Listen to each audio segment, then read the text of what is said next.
ভালো আছো ভাতিজা? আলহামদুলিল্লাহ। কি মনে করে মাঠে আসলাম? আসছি ঘুরতে, তো কাকা বললো ভাত খাওয়ার জন্য, অনুরোধ করলো। সেই ছোটোবেলায় ভাত খেয়েছি, ভাবলাম যে আজকে খাই। কি কি রান্না করছে? ভর্তা, সবজি, শীতের সবজি। কেমন লাগতেছে খানা? হুম, এই পরিবেশে এ পরিবেশের খাবার তো সবসময় ভালো লাগে।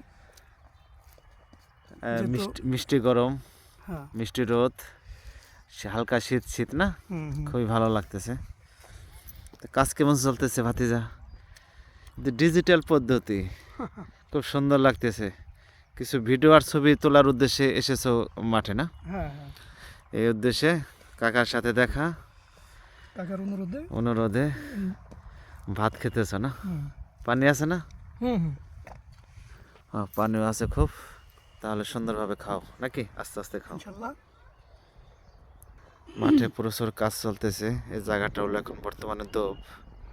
আসলে যাদের শ্রমিক ঘামে আমরা দুবেলা দুমুঠো ভাত খেতে পারি, এখানে এদের সবাই প্রতি যখন আমরা পরিপূর্ণ কাজ সম্মানটা দিতে পারবো, করতেছে।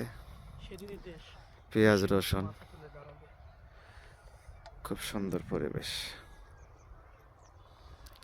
আলহামদুলিল্লাহ।